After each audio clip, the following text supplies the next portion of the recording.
Nós estamos no terceiro dia da última semana de Jesus. Nós estamos, mais precisamente, na terça-feira. Jesus retornou para Jerusalém. Jesus foi novamente para o templo. Ele estivera no dia anterior no templo, ele havia purificado o templo, expulsando aqueles que faziam comércio no templo. Havia também realizado algumas curas no templo. Mas nesse terceiro dia ele volta para o templo e ele colocou-se a ensinar. Na verdade, Jesus, neste terceiro dia, fez aquilo que ele havia feito também ao longo dos 3 últimos anos da sua vida. Ele havia se dedicado ao ensino, havia se dedicado à pregação. E é isso que ele se pôs a fazer no templo. Mas com uma peculiaridade. Ali estavam os sacerdotes, estavam os escribas, estavam também os fariseus. E o ensino de Jesus foi duramente contestado por eles. Eles levantaram a questão do tributo devido a César, levantaram questões referentes à ressurreição e levantaram muitas outras questões. A cada uma dessas questões, Jesus respondeu fazendo-os calar. E o debate prosseguiu durante todo o dia.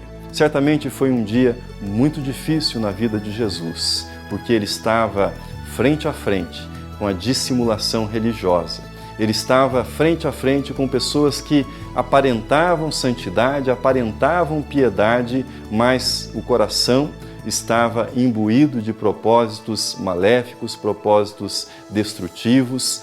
Falavam, mencionavam a palavra de Deus, citavam a palavra de Deus, mas distorciam a palavra de Deus no propósito em que a citavam, no propósito em que a mencionavam. Jesus realizou isto no terceiro dia. Diz o texto bíblico que, ao final deste dia, ele regressou novamente para Betânia, para dormir em Betânia. E ele hospedou-se na casa de Simão, o leproso, e ali foi oferecido um jantar para Jesus. E eu gostaria que você observasse o seguinte detalhe. Quando Jesus estava à mesa, participando daquele banquete, uma mulher veio até ele.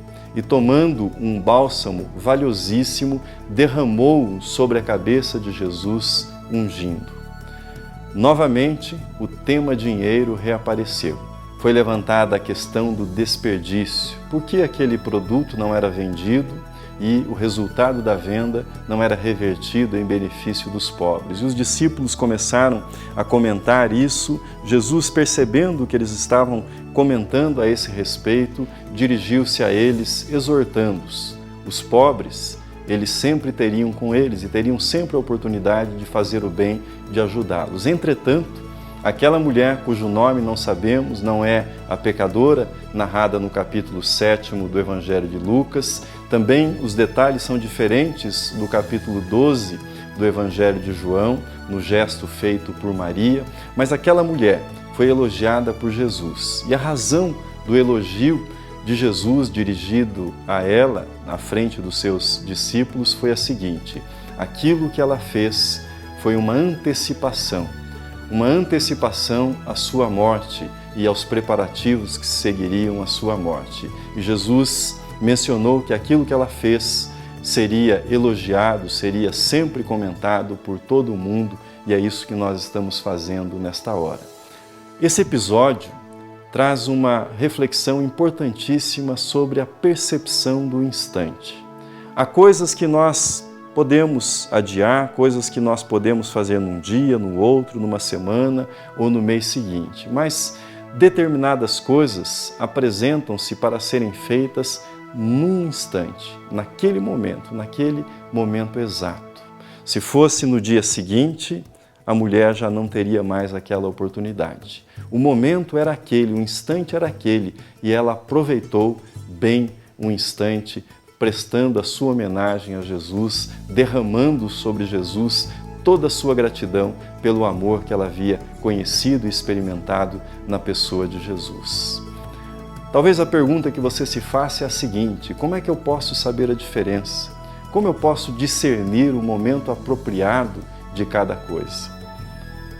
2 critérios. Primeiro, quando o seu impulso for um impulso de ira, para fazer alguma coisa que poderá provocar destruição, alguma coisa que trará prejuízo às pessoas, você pode pausar, pode refletir e pode adiar ou protelar isso. Agora, quando a sua ação for uma expressão de gratidão, quando for um gesto de louvor, um gesto de encorajamento, o instante é aquele. Não hesite, não deixe para amanhã, porque talvez amanhã você não tenha mais a chance de fazer o bem. O instante é aquele, o momento é aquele. Se você tiver esta direção, este impulso, faça isso. Foi isso que aquela mulher fez e nos deu uma lição preciosíssima. O instante deve ser aproveitado, um instante para fazer o bem, um instante para fazer aquilo que é certo.